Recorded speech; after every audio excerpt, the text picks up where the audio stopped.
ਹੁਣ ਜਿਵੇਂ ਆਪਾਂ ਇਹੀ ਕਹਤਾ ਕਿ ਆਪਸ਼ਨ ਨਹੀਂ ਰਹੀ, ਇਟ ਮੀਨਸ ਸੁਸਾਈਡ ਵੀ ਕਿਤੇ ਨਾ ਕਿਤੇ ਆਪਸ਼ਨ ਹੀ ਆ, ਅਸਲੀ ਹੱਲ ਉਹ ਵੀ ਨਹੀਂ ਹੈਗਾ। ਜਦੋਂ ਆਪਸ਼ਨ ਦੇ ਵਿੱਚੋਂ ਕੁਝ ਆਪਸ਼ਨਾਂ ਦੇ ਵਿੱਚੋਂ ਆਪਾਂ ਨੂੰ ਲਾਸਟ ਆਪਸ਼ਨ ਮਿਲੀ। ਜਿੱਥੋਂ ਤੱਕ ਡਾਟੇ ਦੀ ਗੱਲ ਆ, ਤੁਸੀਂ ਦੱਸ ਰਹੇ ਸੀ ਕਿ 40 ਸੈਕਿੰਡ ਦੇ ਵਿੱਚ ਇੱਕ ਬੰਦਾ ਸੁਸਾਈਡ ਕਮਿਟ ਕਰਦਾ ਤੇ ਸਾਲ 'ਚ ਕਰੀਬ 8 ਲੱਖ ਬੰਦੇ ਦੀ ਜਾਨ ਸਿਰਫ ਸੁਸਾਈਡ ਨਾਲ ਜਾਂਦੀ ਹੈ। ਇਹ WHO ਦੀ ਸਟੱਡੀ ਹੈ। ਡਿਫਰੈਂਟ ਕਾਰਨ ਨੇ, ਪਰ ਵੱਡੇ ਕਾਰਨ ਇਹ ਨੇ ਕਿ ਜਿਵੇਂ ਕਿ ਡਿਪਰੈਸ਼ਨ, ਮਾਨਸਿਕ ਰੋਗਾਂ ਦੇ ਵਿੱਚ ਜਿਹੜਾ ਉਦਾਸੀ ਰੋਗ ਆ, ਉਹ ਕਾਫੀ ਵੱਡਾ ਕਾਰਨ ਆ ਸੁਸਾਈਡ ਕਰਨ ਦਾ। ਸਪੋਜ਼ ਤੁਸੀਂ ਅੱਜ ਇੱਕ ਮਹਿੰਗਾ ਮੋਬਾਈਲ ਲਿਆ, ਮੋਬਾਈਲ ਤੁਹਾਡਾ ਜਾਂਦੇ ਜਾਂਦੇ ਤੁਹਾਡਾ ਹੱਥ ਲੱਗਿਆ ਔਰ ਮੋਬਾਈਲ ਤੁਹਾਡਾ ਡਿੱਗ ਕੇ ਉਹਦੀ ਸਕਰੀਨ ਟੁੱਟ ਗਈ, ਇੱਕਦਮ ਤੁਸੀਂ ਸਾਰੇ ਸਿੰਪਟਮ ਆ ਜਾਣਗੇ, ਤੁਸੀਂ ਉਦਾਸ ਹੋ ਜਾਓਗੇ, ਤੁਹਾਨੂੰ ਕਹੂਗਾ ਆ ਜਾਓ ਲੰਚ ਕਰੀਏ, ਤੁਸੀਂ ਕਹੋ ਮੈਂ ਨਹੀਂ ਕਰਨਾ, ਮੇਰੀ ਤਾਂ ਜ਼ਿੰਦਗੀ ਬਰਬਾਦ ਆ, ਜਾਂ ਭੱਜੋ। ਇਹਦਾ ਮਤਲਬ ਡਿਪਰੈਸ਼ਨ ਨਹੀਂ, ਉਹ ਗਰੀਫ ਆ। ਉਸ ਨੂੰ ਅਸੀਂ ਗਰੀਫ ਕਹਿੰਦੇ ਆ, ਜਿਹਦੇ ਪਿੱਛੇ ਕਾਰਨ ਮੌਜੂਦ ਹੋਣ, ਜਾਇਜ਼ ਕਾਰਨ, ਕਿ ਜਿਹਦੀ ਵਜ੍ਹਾ ਕਰਕੇ ਅਸੀਂ ਦੁੱਖ 'ਚ ਹਾਂ।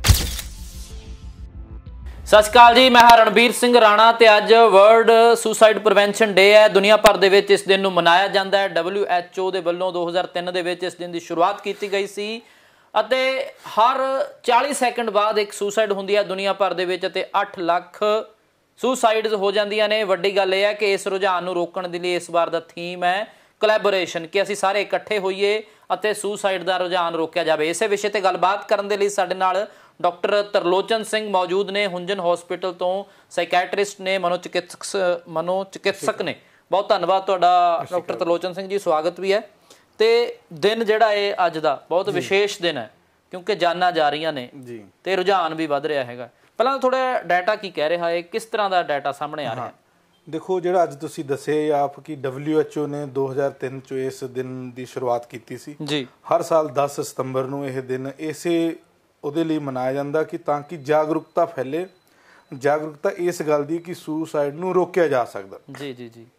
ਇਹਦੀ ਟੈਗਲਾਈਨ ਇਹੀ ਹੈ ਕਿ ਸੁਸਾਈਡ ਇਜ਼ ਪ੍ਰੀਵੈਂਟੇਬਲ, ਮੀਨਸ ਇਸ ਦੀ ਰੋਕਥਾਮ ਹੋ ਸਕਦੀ ਹੈ।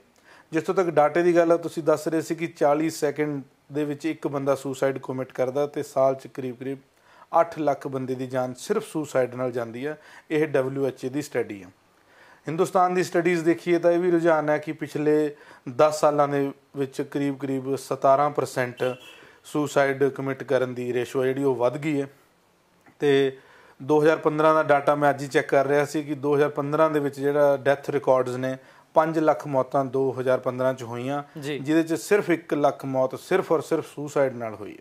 ਤਾਂ ਡਾਟਾ ਦਿਨ ਪਰ ਦਿਨ ਵੱਧ ਰਿਹਾ ਹੈ। ਇਸ 'ਤੇ ਚਿੰਤਾ ਦਾ ਵਿਸ਼ਾ ਤੇ WHO ਦਾ ਜਿਹੜਾ ਇਹ ਉਪਰਾਲਾ ਕਿ ਜਿਹਦੇ 'ਚ ਹਰ ਦੇਸ਼ ਦੇ ਵਿੱਚ ਅੱਜ ਸਾਰੇ ਲੋਕ ਕਿਸੇ ਨਾ ਕਿਸੇ ਰੂਪ 'ਚ ਲੱਗੇ ਹੋਏ ਨੇ, ਕੋਈ ਸਾਈਕਲ ਰੈਲੀਆਂ ਕੱਢ ਰਹੇ ਨੇ, ਕੋਈ ਮੋਮਬੱਤੀਆਂ ਜਲਾ ਰਹੇ ਨੇ। ਪਰਪਸ ਸਿਰਫ ਇਹੀ ਆ ਕਿ ਜਿਵੇਂ ਥੀਮ ਆ ਕਿ ਆਪਾਂ ਇਕੱਠੇ ਹੋ ਜਾਈਏ। NGOs ਨੇ, ਗੌਰਮੈਂਟ ਐਸੋਸੀਏਸ਼ਨਸ ਨੇ, ਹੈਲਥ ਮਹਿਕਮੇ ਨੇ, ਜਾਂ ਫਿਰ ਫੰਡਿੰਗ ਏਜੰਸੀਆਂ ਨੇ, WHO ਜਾਂ ਯੂਨਾਈਟਿਡ ਨੇਸ਼ਨ ਵਰਗੀਆਂ, UNESCO ਵਰਗੀਆਂ, ਇਹ ਸਾਰੇ ਇੱਕ ਹੋ ਕੇ ਹਰ ਤਰ੍ਹਾਂ ਦਾ ਜੋ ਰੋਲ ਪਲੇ ਕਰ ਸਕਦੇ ਨੇ ਇਸ ਵੱਡੀ ਸਮੱਸਿਆ ਨੂੰ, ਜਿਸ ਨੂੰ ਅਸੀਂ ਹੁਣ ਪਬਲਿਕ ਹੈਲਥ ਸਮੱਸਿਆ ਕਹਿੰਦੇ ਆ। ਇਹ ਇੱਕ ਸਮਾਜਿਕ ਸਮੱਸਿਆ ਬਣ ਗਈ, ਇਸ ਨੂੰ ਰੋਕਿਆ ਜਾਵੇ। ਸਭ ਤੋਂ ਜਦੋਂ ਅਸੀਂ ਕਾਰਨਾਂ ਦੀ ਗੱਲ ਕਰਨ ਲੱਗ ਜਾਂਦੇ ਹਾਂ ਸੁਸਾਈਡ ਦੀ, ਕੋਈ ਜੇ ਪਿਆਰ ਦੇ ਵਿੱਚ ਸਫਲ ਹੋ ਜਾਂਦਾ, ਲਵ ਅਫੇਅਰਸ, ਕੋਈ ਜੇਕਰ ਪ੍ਰੀਖਿਆ ਦੇ ਵਿੱਚੋਂ ਫੇਲ ਹੋ ਜਾਂਦਾ, ਕੋਈ ਕਰਜ਼ੇ ਥੱਲੇ ਆ ਜਾਂਦਾ, ਕੋਈ ਕਿਸੇ ਤੋਂ ਹਤਾਸ਼ ਹੋ ਜਾਂਦਾ, ਇਸ ਤਰ੍ਹਾਂ ਦੇ ਕਈ ਕਾਰਨ ਨੇ। ਪਰ ਕੋਈ ਵੱਡਾ ਕਾਰਨ ਵੀ ਸਾਹਮਣੇ ਆਇਆ ਕਿ ਜ਼ਿਆਦਾ ਸੁਸਾਈਡਸ ਇਸ ਕਰਕੇ ਹੁੰਦੀਆਂ ਨੇ? ਨਹੀਂ, ਜਿਵੇਂ ਤੁਸੀਂ ਦੱਸ ਰਹੇ ਹੋ ਕਿ ਸੁਸਾਈਡ ਦੇ ਵਿੱਚ ਬਹੁਤ ਸਾਰੇ ਰੋਲ ਕੰਟਰੀਬਿਊਟ ਕਰਦੇ ਨੇ, ਬਹੁਤ ਸਾਰੀਆਂ ਚੀਜ਼ਾਂ ਦਾ ਰੋਲ ਆ।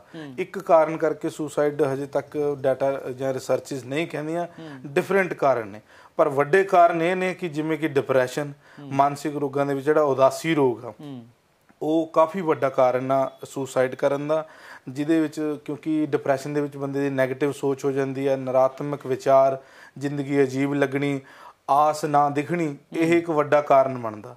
ਦੂਸਰੇ ਕਾਰਨਾਂ ਦੇ ਵਿੱਚ ਆਰਥਿਕ ਸਮੱਸਿਆਵਾਂ ਨੇ ਤੇ ਜਿਹੜੇ ਲਵ ਅਫੇਅਰ ਨੇ, ਇਹ ਨੇ ਤਾਂ ਇਹਦੇ ਬਾਰੇ ਇਹ ਮੰਨਦੇ ਕਿ ਇਹ ਰੋਲ ਪਲੇ ਕਰਦੇ ਨੇ, ਕੋਈ ਬਹੁਤੇ ਵੱਡੇ ਕਾਰਨ ਨਹੀਂ ਹੈਗੇ ਸੁਸਾਈਡ ਦੇ। ਜ਼ਿਆਦਾ ਵੱਡਾ ਕਾਰਨ ਡਿਪਰੈਸ਼ਨ ਆ ਜਾਂ ਫਿਰ ਆਰਥਿਕ ਸਮੱਸਿਆਵਾਂ ਨੇ। ਡਾਕਟਰ ਸਾਹਿਬ, ਡਿਪਰੈਸ਼ਨ ਦੀ ਜਦੋਂ ਗੱਲ ਕਰਦੇ ਆ ਤਾਂ ਉਹ ਇੱਕ ਦਿਨ 'ਚ ਤਾਂ ਹੋ ਨਹੀਂ ਜਾਂਦਾ। ਬਿਲਕੁਲ, ਮੈਨੂੰ ਲੱਗਦਾ ਸਮਾਂ ਕਾਫੀ ਲੱਗਦਾ। ਸਮਾਂ ਲੱਗਦਾ, ਹਾਂ। ਡਿਪਰੈਸ਼ਨ ਦੇਖੋ, ਡਿਪਰੈਸ਼ਨ ਇੱਕ ਬਿਮਾਰੀ ਦਾ ਨਾਮ ਆ, ਜਿਹੜੀ ਮਾਨਸਿਕ ਬਿਮਾਰੀ ਆ। ਪਰ ਉਹ ਅਲੱਗ ਗੱਲ ਆ ਕਿ ਆਮ ਲੋਕ ਸਾਡੀ ਲਾਈਫ ਦੇ ਵਿੱਚ ਬੰਦਾ ਵੀ 2 ਦਿਨ ਬੋਲੇ ਨਾ ਕਿਸੇ ਨਾਲ, ਅਗਲਾ ਕਹਿ ਦਿੰਦਾ ਕਿ ਡਿਪਰੈਸ਼ਨ ਹੋ ਗਿਆ। ਪਰ ਡਿਪਰੈਸ਼ਨ ਹੋਣ ਵਾਸਤੇ ਤਾਂ ਪ੍ਰੋਪਰ ਇੱਕ ਇਹਦੀ ਅਸੈਸਮੈਂਟ ਕੀਤੀ ਜਾਂਦੀ ਹੈ, ਜਿਸ ਤੋਂ ਇਸ ਪਤਾ ਕਿਹਾ ਜਾਂਦਾ ਕਿ ਲੱਗਦਾ ਹੈ ਕਿ ਇਸ ਡਿਪਰੈਸ਼ਨ ਹੋ ਗਿਆ। ਉਦਾਸੀ ਹੋਣਾ ਸਿਰਫ ਇੱਕ ਸਿੰਪਟਮ ਆ ਡਿਪਰੈਸ਼ਨ ਦਾ। ਇਸ ਤੋਂ ਬਿਨਾਂ ਵੀ ਬਹੁਤ ਚਿੰਨ੍ਹ ਨੇ, ਜਿਵੇਂ ਕਿ ਨਿਰਾਸ਼ ਹੋ ਜਾਣਾ ਤੇ ਜ਼ਿੰਦਗੀ 'ਚ ਕੋਈ ਆਸ ਨਾ ਲੱਗਣਾ, ਕਿਸੇ ਚੀਜ਼ ਨੂੰ ਇੰਜੋਏ ਨਾ ਕਰ ਪਾਉਣਾ, ਕਿਸੇ ਚੀਜ਼ 'ਚ ਮਜ਼ਾ ਨਾ ਆਉਣਾ, ਭੁੱਖ ਨਾ ਲੱਗਣੀ, ਨੀਂਦ ਨਾ ਆਉਣੀ, ਰਿਸ਼ਤੇ ਨਾਤੇ ਕਮਜ਼ੋਰ ਹੋ ਜਾਣੇ, ਪਲੱਸ ਉਦਾਸ ਰਹਿਣਾ ਇੱਕ ਵੱਡਾ ਕਾਰਨ। ਡਾਕਟਰ ਸਾਹਿਬ ਕਈ ਚੀਜ਼ਾਂ ਤਾਂ ਕੁਝ ਟਾਈਮ ਵਾਸਤੇ ਹੁੰਦੀਆਂ ਨੇ, ਥੋੜ੍ਹ ਚਿਰੀਆਂ ਹੁੰਦੀਆਂ ਨੇ। ਕੋਈ ਬੰਦਾ 1 ਘੰਟੇ ਵਾਸਤੇ ਉਦਾਸ ਹੁੰਦਾ, ਫਿਰ ਆਪਣੇ ਆਪ ਨੂੰ ਠੀਕ ਕਰ ਲੈਂਦਾ, ਕੋਈ ਉਸ ਨੂੰ ਡਿਪਰੈਸ਼ਨ ਨਹੀਂ ਕਹਾਂਗੇ। ਡਿਪਰੈਸ਼ਨ ਦੀ ਕ੍ਰਾਈਟੇਰੀਆ ਇਹ ਹੈ ਕਿ ਇਹ ਘੱਟੋ ਘੱਟ ਕੁਝ ਮਿਆਦ ਹੁੰਦੀ ਹੈ, ਇਹ ਲਗਭਗ 3-4 ਹਫ਼ਤਿਆਂ ਤੋਂ ਇਸੇ ਤਰ੍ਹਾਂ ਦਾ ਪੈਟਰਨ ਚੱਲ ਰਿਹਾ ਹੋਵੇ। ਸਪੋਜ਼ ਤੁਸੀਂ ਅੱਜ ਇੱਕ ਮਹਿੰਗਾ ਮੋਬਾਈਲ ਲਿਆ, ਮੋਬਾਈਲ ਤੁਹਾਡਾ ਜਾਂਦੇ ਜਾਂਦੇ ਤੁਹਾਡਾ ਹੱਥ ਲੱਗਿਆ ਔਰ ਮੋਬਾਈਲ ਤੁਹਾਡਾ ਡਿੱਗ ਕੇ ਉਹਦੀ ਸਕਰੀਨ ਟੁੱਟ ਗਈ, ਇੱਕਦਮ ਤੁਸੀਂ ਸਾਰੇ ਸਿੰਪਟਮ ਆ ਜਾਣਗੇ, ਤੁਸੀਂ ਉਦਾਸ ਹੋ ਜਾਓਗੇ, ਤੁਹਾਨੂੰ ਕਹੂਗਾ ਆ ਜਾਓ ਲੰਚ ਕਰੀਏ, ਤੁਸੀਂ ਕਹੋ ਮੈਂ ਨਹੀਂ ਕਰਨਾ, ਮੇਰੀ ਤਾਂ ਜ਼ਿੰਦਗੀ ਬਰਬਾਦ ਆ, ਜਾਂ ਭੱਜੋ। ਇਹਦਾ ਮਤਲਬ ਡਿਪਰੈਸ਼ਨ ਨਹੀਂ, ਉਹ ਗਰੀਫ ਆ। ਉਸ ਨੂੰ ਅਸੀਂ ਗਰੀਫ ਕਹਿੰਦੇ ਆ, ਜਿਹਦੇ ਪਿੱਛੇ ਕਾਰਨ ਮੌਜੂਦ ਹੋਣ, ਜਾਇਜ਼ ਕਾਰਨ, ਕਿ ਜਿਹਦੀ ਵਜ੍ਹਾ ਕਰਕੇ ਅਸੀਂ ਦੁੱਖ 'ਚ ਹਾਂ। ਪਰ ਜਦੋਂ ਕੋਈ ਜਾਇਜ਼ ਕਾਰਨ ਹੀ ਨਹੀਂ ਮੌਜੂਦ ਹੁੰਦੇ, ਫਿਰ ਵੀ ਅਸੀਂ ਲੰਬੇ ਸਮੇਂ ਲਈ ਉਸੇ ਪੈਟਰਨ ਤੇ ਰਹੀਏ, ਤਾਂ ਡਿਪਰੈਸ਼ਨ ਹੁੰਦਾ। ਇਹ ਜਿਹੜਾ ਮਾਈਂਡ ਆਪਣਾ ਇਹ ਸੈਟੀਸਫਾਈ ਹੁੰਦਾ ਜਦੋਂ ਤੁਸੀਂ ਖੁਦ ਨੂੰ ਸੈਡ ਮਹਿਸੂਸ ਕਰਦੇ ਹੋ? ਇਹ ਵੀ ਕਿਤੇ ਮੈਂ ਪੜ੍ਹ ਰਿਹਾ ਸੀਗਾ। ਦੇਖੋ, ਇਹ ਕਹਿਣਾ ਅਲੱਗ-ਅਲੱਗ ਸਿਧਾਂਤ ਨੇ। ਮਨ ਦੇ ਬਾਰੇ ਬਹੁਤ ਮਨੋਵਿਗਿਆਨੀਆਂ ਨੇ ਥਿਊਰੀਆਂ ਦਿੱਤੀਆਂ ਨੇ। ਕੁਝ ਮਨੋਵਿਗਿਆਨੀ ਇਹ ਕਹਿੰਦੇ ਨੇ ਕਿ ਜਿਹੜੀ ਮਨ ਦੀ ਨੇਚਰ ਆ, ਮਨ ਦਾ ਜਿਹੜਾ ਸੁਭਾਅ ਹੈ, ਮੇਨ ਸੁਭਾਅ, ਉਹ ਡਿਸਟਰਕਟਿਵ ਆ। ਮੀਨਸ ਇਸ ਨੂੰ ਨਕਾਰਾਤਮਕ ਕੰਮਾਂ, ਲੜਾਈ ਝਗੜਾ, ਹਾਰਮ, ਡਿਸਟਰਕਸ਼ਨ, ਉਦਾਸੀ, ਨੈਗੇਟਿਵਿਟੀ 'ਚ ਪਲੇਜ਼ਰ ਮਿਲਦਾ। ਪਰ ਇਸੇ ਤਰ੍ਹਾਂ ਦੂਜੇ ਸਿਧਾਂਤ ਵੀ ਨੇ ਜਿਹੜੇ ਕਹਿੰਦੇ ਨੇ ਕਿ ਉਲਟ ਕਹਿੰਦੇ ਨੇ, ਨਹੀਂ, ਕਿ ਮਨ ਆ ਜਿਹੜਾ ਮਨੁੱਖ ਆ, ਇਹ ਬੇਸਿਕਲੀ ਵਧੀਆ ਅੱਛੀ ਚੀਜ਼ ਵੀ ਆ। ਸੋ ਇਹ ਵਿਚਾਰਧਾਰਾ ਨੇ ਅਲੱਗ-ਅਲੱਗ। ਜਿਵੇਂ ਤੁਸੀਂ ਕਿਹਾ, ਇਹ ਵੀ ਵਿਚਾਰਧਾਰਾ ਅਵੇਲੇਬਲ ਆ ਕਿ ਮਨੁੱਖ ਆ ਜਿਹੜਾ ਉਹਦਾ ਬੇਸਿਕ ਸੁਭਾਅ ਮਨ ਦਾ ਮਾੜੀਆਂ ਚੀਜ਼ਾਂ 'ਚੋਂ ਆਨੰਦ ਲੈਣਾ। ਮਨ ਜੀਤਾ ਜਗ ਜੀਤ, ਗੁਰੂ ਨਾਨਕ ਦੇਵ ਜੀ ਦਾ ਕਨਸੈਪਟ ਹੈ, ਜਪਜੀ ਸਾਹਿਬ ਦੇ ਵਿੱਚ ਹੈ। ਤੇ ਇਸ ਵਿਸ਼ੇ ਤੇ ਜਦੋਂ ਅਸੀਂ ਗੱਲ ਕਰਦੇ ਹਾਂ ਕਿ ਮਨ ਨੂੰ ਜਿੱਤਣਾ ਹੈ, ਮਨ ਜੀਤਾ ਜਗ ਜੀਤ, ਜਿਹੜੇ ਨੈਗੇਟਿਵ ਚੀਜ਼ਾਂ ਨੇ ਉਹਦੇ ਤੇ ਵੀ ਤੁਸੀਂ ਓਵਰਕਮ ਕਰਨਾ, ਤਾਂ ਵੀ ਮਨ ਨੂੰ ਜਿੱਤਣਾ ਹੈ। ਪਰ ਹਰ ਰੋਜ਼ ਅਸੀਂ ਬਹੁਤ ਸਾਰੀਆਂ ਇਸ ਤਰ੍ਹਾਂ ਦੀਆਂ ਵਿਚਾਰਾਂ ਕਰਦੇ ਹਾਂ ਕਿ ਪੋਜ਼ਿਟਿਵ ਰਹਿਣਾ ਹੈ, ਚੰਗੇ ਵਿਚਾਰ ਰੱਖਣੇ ਨੇ, ਪਰ ਫਿਰ ਵੀ ਉਹ ਹੋ ਨਹੀਂ ਪਾਉਂਦਾ ਹੈਗਾ, ਕਿਉਂਕਿ ਸੁਸਾਈਡ ਨੂੰ ਰੋਕਣ ਲਈ, ਡਿਪਰੈਸ਼ਨ ਨੂੰ ਰੋਕਣ ਲਈ ਇਹ ਸਾਰੀਆਂ ਚੀਜ਼ਾਂ ਆਪਣੇ ਆਪ ਨਾਲ ਲੜਨਾ ਪਊਗਾ। ਕਿਵੇਂ ਕਰੀਏ? ਬਿਲਕੁਲ। ਦੇਖੋ, ਸੁਸਾਈਡ ਇੱਕ ਬੰਦਾ ਉਦੋਂ ਕਰਦਾ ਜਦੋਂ ਉਸਨੂੰ ਇਹ ਲੱਗਦਾ ਕਿ ਹੁਣ ਕੋਈ ਆਪਸ਼ਨ ਨਹੀਂ ਰਹੀ। ਹੁਣ ਜਿਵੇਂ ਆਪਾਂ ਇਹੀ ਕਹਤਾ ਕਿ ਆਪਸ਼ਨ ਨਹੀਂ ਰਹੀ, ਇਟ ਮੀਨਸ ਸੁਸਾਈਡ ਵੀ ਕਿਤੇ ਨਾ ਕਿਤੇ ਆਪਸ਼ਨ ਹੀ ਆ, ਅਸਲੀ ਹੱਲ ਉਹ ਵੀ ਨਹੀਂ ਹੈਗਾ। ਜਦੋਂ ਆਪਸ਼ਨ ਦੇ ਵਿੱਚੋਂ, ਕੁਝ ਆਪਸ਼ਨਾਂ ਦੇ ਵਿੱਚੋਂ ਆਪਾਂ ਨੂੰ ਲਾਸਟ ਆਪਸ਼ਨ ਮਿਲੀ। ਤਾਂ ਮੈਂ ਆਪਣੀ ਲਾਈਫ ਦੇ ਵਿੱਚ ਬਹੁਤ ਸਾਰੇ ਸੁਸਾਈਡ ਅਟੈਂਪਟ ਕੀਤੇ ਹੋਏ, ਜਿਹੜੇ ਕਿ ਸਰਵਾਈਵਰ ਨੇ, ਹੁਣ ਜੀ ਰਹੇ ਨੇ। ਅੱਜ ਕੱਲ੍ਹ ਮੇਰੇ ਖੁਦ ਦੇ ਮਰੀਜ਼ ਨੇ ਸਾਡੇ ਹਸਪਤਾਲ 'ਚ ਆਉਣ ਵਾਲੇ, ਸਗੋਂ ਬਹੁਤ ਮੋਟੀਵੇਸ਼ਨ ਨਾਲ ਉਹ ਲੋਕਾਂ ਨੂੰ ਪ੍ਰੇਰਿਤ ਕਰ ਰਹੇ ਨੇ।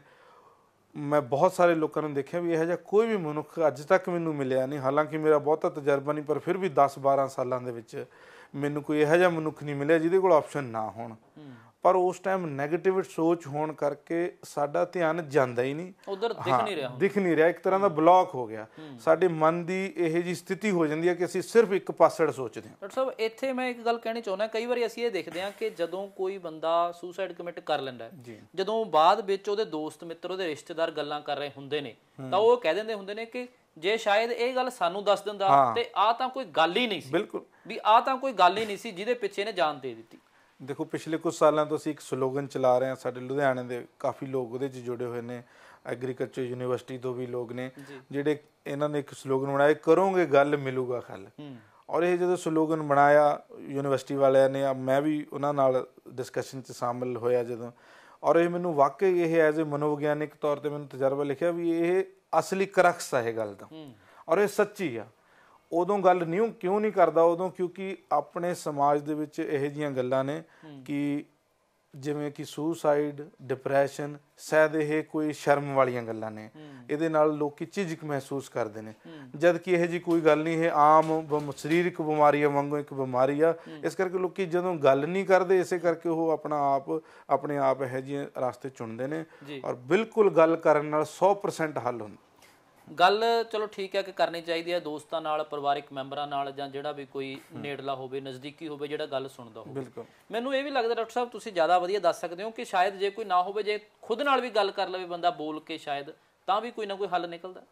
ਨਹੀਂ, ਮੈਂ ਇਹ ਕਹੂੰਗਾ ਕਿ ਜਿੰਨੀ ਗੰਭੀਰ ਸਥਿਤੀ ਹੈ ਉਹ ਸੁਸਾਈਡ ਨੂੰ ਪ੍ਰੇਰਿਤ ਕਰਦੀ ਹੈ। ਬੰਦਾ ਹਾਸੋਹੀਣੀ ਸਥਿਤੀ 'ਚ ਫਨ ਜਿਹਨੂੰ ਕਹਿੰਦੇ ਆਪਾਂ ਇੰਜੋਏ ਕਰਦਾ ਵਾ, ਹਰਫਨ ਮੌਲਾ ਇਹੋ ਜਿਹੀ ਸਥਿਤੀ 'ਚ ਰਹੇ, ਬੱਚਿਆਂ ਵਰਗਾ ਬਣਿਆ ਰਹੇ, ਆਪਣੇ ਦੋਸਤ ਮਿੱਤਰ ਖਾਸ ਕਰਕੇ ਉਹਨਾਂ ਦੋਸਤਾਂ ਮਿੱਤਰਾਂ ਦੇ ਸੰਪਰਕ 'ਚ ਰਹੇ ਜਿਹੜੇ ਕਿ ਉਹਦੇ ਬਚਪਨ ਦੇ ਚਾਈਲਡਹੁੱਡ ਫਰੈਂਡ ਨੇ, ਜਿਹਦੇ ਸਾਹਮਣੇ ਉਸ ਨੂੰ ਕੋਈ ਅਭਿਨੈ ਨਹੀਂ ਕਰਨਾ ਪੈਂਦਾ।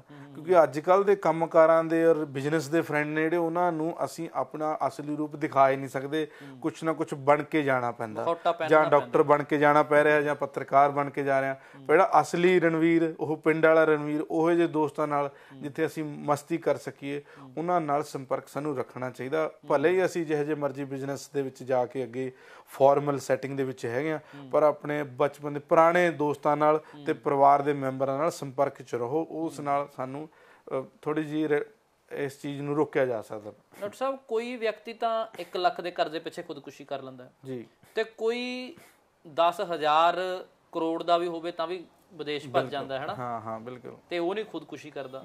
ਇਹਦਾ ਕੀ ਕਾਰਨ ਹੈ ਜਿਹੜਾ ਚੱਲ ਨਹੀਂ ਪਾਉਂਦਾ ਹੈਗਾ ਇੱਕ ਆਮ ਵਿਅਕਤੀ?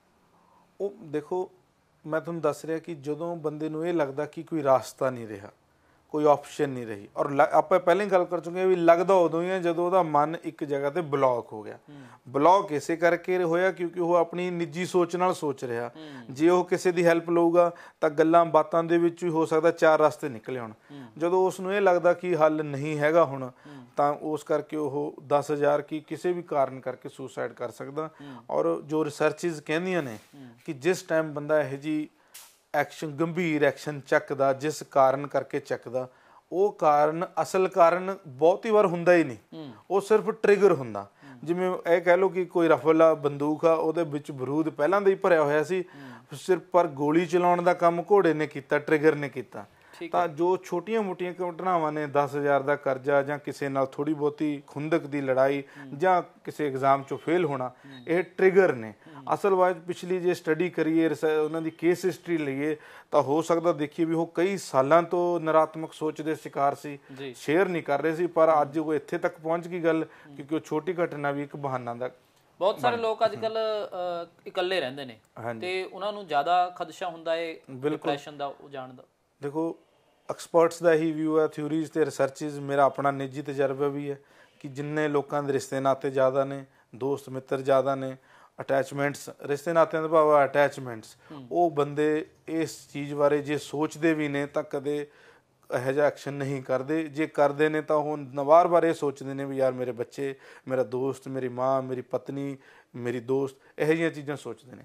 ਔਰ ਬੜੀ ਦਿਲਚਸਪ ਰਿਸਰਚ ਮੈਂ ਤੁਹਾਨੂੰ ਦੱਸਾਂ ਕਿ ਰਿਸਰਚਿਸ ਤਾਂ ਇੱਥੋਂ ਤੱਕ ਕਹਿੰਦੇ ਨੇ ਕਿ ਜਿਹੜੇ ਵਿਆਹੇ ਹੋਏ ਬੰਦੇ ਨੇ, ਮੈਰਿਡ ਲਾਈਫ ਵਾਲੇ, ਉਹਨਾਂ ਦੇ ਵਿੱਚ ਸੁਸਾਈਡ ਦਾ ਰਿਸਕ ਬਹੁਤ ਘੱਟ ਆ, ਜਿਹੜੇ ਸਿੰਗਲ ਨੇ ਉਹਨਾਂ 'ਚ ਜ਼ਿਆਦਾ। ਕਾਰਨ ਸਿਰਫ ਰਿਸ਼ਤੇ ਨਾਤਿਆਂ ਦੀ ਗਹਿਰਾਈ ਦਾ, ਬੌਂਡਸ ਦਾ ਤੇ ਆਪਣੇ ਅਟੈਚਮੈਂਟਸ ਦਾ। ਇਸ ਕਰਕੇ ਲੋਕਾਂ ਨਾਲ ਰਹਿਣ ਵਾਲੇ ਬੰਦਿਆਂ 'ਚ ਖਤਰਾ ਘੱਟ ਹੋਊਗਾ। ਤੇ ਜੇ ਮਨ 'ਚ ਵਿਚਾਰ ਸੁਸਾਈਡ ਬਾਰੇ ਆਉਂਦਾ ਤਾਂ ਫਸਟ ਕੀ ਕਰਨਾ? ਸਭ ਤੋਂ ਪਹਿਲਾਂ ਮੈਂ ਇਹੀ ਕਹੂੰਗਾ ਕਿ ਇੱਕ ਗੱਲ ਸੋਚ ਲਓ, ਜੇ ਅੱਜ ਮੇਰਾ ਗਲਾ ਖਰਾਬ ਆ, ਬੁਖਾਰ ਆ, ਤਾਂ ਮੈਂ 10 ਬੰਦਿਆਂ ਨੂੰ ਦੱਸੂੰਗਾ ਕਿ ਅੱਜ ਮੈਂ ਕੰਮ ਨਹੀਂ ਕਰ ਸਕਦਾ, ਅੱਜ ਮੈਂ ਆ ਨਹੀਂ ਸਕਦਾ, ਮੈਨੂੰ ਬੁਖਾਰ ਆ, ਕਿਉਂਕਿ ਇਸ 'ਚ ਚੀਜ਼ ਖਤਮ ਹੋ ਚੁੱਕੀ ਆ, ਸ਼ਰਮ ਨਹੀਂ ਆਉਂਦੀ। ਇਸੇ ਤਰ੍ਹਾਂ ਹੀ ਮਾਨਸਿਕ ਰੋਗ ਆ, ਜੇ ਤੁਹਾਨੂੰ ਕੋਈ ਨੈਗੇਟਿਵਿਟੀ ਆ, ਉਦਾਸੀ ਆ ਜਾਂ ਨਿਰਾਸ਼ਾ, ਤੁਸੀਂ ਖੁੱਲ੍ਹ ਕੇ ਕਿਸੇ ਨਾਲ, ਆਪਣੇ ਦੋਸਤ ਨਾਲ ਗੱਲ ਕਰੋ, ਪਰ ਜੋ ਵੀ ਤੁਹਾਨੂੰ ਸੁਣ ਸਕਦਾ। ਜੇ ਹੋ ਸਕੇ ਤਾਂ ਪ੍ਰੋਫੈਸ਼ਨਲ ਹੈਲਪ ਲਵੋ, ਸਾਈਕੈਟਰਿਸਟ ਨੂੰ, ਸਾਈਕੋਲੋਜਿਸਟ ਨੂੰ, ਕਾਉਂਸਲਰਸ ਨੂੰ ਮਿਲੋ, ਉਹ ਤੁਹਾਨੂੰ ਪ੍ਰੋਫੈਸ਼ਨਲ ਹੈਲਪ ਦੇਣਗੇ। ਪਰ ਜੇ ਪ੍ਰੋਫੈਸ਼ਨਲ ਹੈਲਪ ਨਹੀਂ ਅਵੇਲੇਬਲ ਤਾਂ ਐਟਲੀਸਟ ਕਿਸੇ ਖਾਸ ਦੋਸਤ ਨੂੰ ਜਾਂ ਪਰਿਵਾਰ ਦੇ ਮੈਂਬਰ ਨੂੰ ਦੱਸੋ। ਮੈਂ ਮੰਨਦਾ ਕਿ ਇੱਕ ਬਚਪਨ ਤੋਂ ਇੱਕ ਮੈਂ ਕਹਾਣੀ ਤੇ ਇੱਕ ਕਹਾਵਤ ਸੁਣੀ ਆ ਕਿ ਅੱਧਾ ਦੁੱਖ ਤਾਂ ਦੱਸਣ ਨਾਲ ਘਟ ਜਾਂਦਾ, ਔਰ ਮੈਂ ਇਸ ਨੂੰ ਸੱਚ ਮੰਨਦਾ ਕਿ ਜੇ ਮੈਂ ਇਸ ਨੂੰ ਮੰਨਦਾ, ਮੈਂ ਇਹੀ ਮੰਨਦਾ ਕਿ ਜੇ ਤੁਹਾਨੂੰ ਕੋਈ 100% ਪਰੇਸ਼ਾਨੀ ਆ ਤਾਂ ਦੱਸੀ, ਤਾਂ ਦੱਸ ਕੇ ਰਹਿ ਗਈ 50%। ਹੁਣ ਜਿਹੜੀ ਰਹਿ ਗਈ ਉਹ ਹੁਣ ਜਿਹਨੂੰ ਦੱਸੀ ਆ ਉਹਦੀ ਜ਼ਿੰਮੇਵਾਰੀ, ਉਹ ਆਪਣੇ ਆਪ ਤੁਹਾਨੂੰ ਕਹੂਗਾ ਵੀ ਚੱਲ ਬੈਠ, ਆ ਜਾ, ਤੈਨੂੰ ਉੱਥੋਂ ਪਕੌੜੇ ਖਿਲਾ ਕੇ ਲਿਆਵਾਂ, ਆ ਜਾ, ਚੱਲ ਬੈਠ, ਆਪਾਂ ਤੈਨੂੰ ਫਿਲਮ ਦਿਖਾ ਕੇ ਲਿਆਵਾਂ। ਹਾਂ, ਉਹ ਆਪਣੇ ਆਪ ਹੀ 50% ਉਹ ਦੂਸਰਾ ਆਪਣੀ ਜ਼ਿੰਮੇਵਾਰੀ ਸਮਝੂਗਾ। ਸੋ ਇਸ ਕਰਕੇ ਸ਼ੇਅਰ ਜ਼ਰੂਰ ਕਰਨੀ ਚਾਹੀਦੀ ਆ, ਕਿਉਂਕਿ ਉਹ ਨਾਰਾ ਫਿਰ ਦੁਹਰਾਉਣਾ ਕਿ ਕਰੋਗੇ ਗੱਲ, ਮਿਲੂਗਾ ਹੱਲ। ਚਲੋ, ਬਹੁਤ ਧੰਨਵਾਦ ਡਾਕਟਰ ਤਰਲੋਚਨ ਸਿੰਘ ਜੀ ਗੱਲਬਾਤ ਕਰਨ ਦੇ ਲਈ। ਡਾਕਟਰ ਤਰਲੋਚਨ ਸਿੰਘ ਹੋਰਾਂ ਨੇ ਬੇहद ਕੀਮਤੀ ਵਿਚਾਰ ਪੇਸ਼ ਕੀਤੇ ਨੇ। ਖਾਸ ਗੱਲ ਜਿਹੜੀ ਸਾਹਮਣੇ ਇਹੀ ਆਈ ਹੈ ਕਿ ਸੁਸਾਈਡ ਰੁਕ ਸਕਦੀ ਹੈ ਤੇ ਉਸ ਦੇ ਲਈ ਜ਼ਰੂਰੀ ਇਹੀ ਹੈ ਕਿ ਕਰੋਗੇ ਗੱਲ, ਮਿਲੇਗਾ ਹੱਲ। ਹੱਲ ਤਾਂ ਹੀ ਮਿਲਣਾ ਜੇ ਗੱਲ ਕਰੋਗੇ ਜ਼ਰੂਰ। ਜਿਹੜੀਆਂ ਤੁਹਾਡੇ ਅੰਦਰ ਬਹੁਤ ਸਾਰੀਆਂ ਆਪਸ ਦੇ ਵਿੱਚ ਵਿਚਾਰ ਚੱਲ ਰਿਹਾ ਹੁੰਦਾ ਹੈ, ਉਹਨੂੰ ਅੰਦਰ ਦੱਬਣ ਦੀ ਜ਼ਰੂਰਤ ਨਹੀਂ ਹੈਗੀ। ਕਿਸੇ ਨਾਲ ਵੀ ਸਾਂਝਾ ਕਰੋ, ਕਿਸੇ ਵੀ ਵਿਅਕਤੀ ਨਾਲ ਸਾਂਝਾ ਕਰੋ, ਕਿਸੇ ਨੇੜਲੇ ਨਾਲ ਸਾਂਝਾ ਕਰੋ, ਇਹ ਜ਼ਰੂਰੀ ਹੈਗਾ ਹੈ। ਤਾਂ ਹੀ ਅਸੀਂ ਜੋ ਇਹ ਰੁਝਾਨ ਹੈ ਇਸ ਨੂੰ ਰੋਕ ਸਕਦੇ ਹਾਂ। ਫਿਲਹਾਲ ਕੈਮਰਾਮੈਨ ਦਰਸ਼ਨ ਦਰਸ਼ੀ ਦੇ ਨਾਲ ਰਣਬੀਰ ਸਿੰਘ ਰਾਣਾ।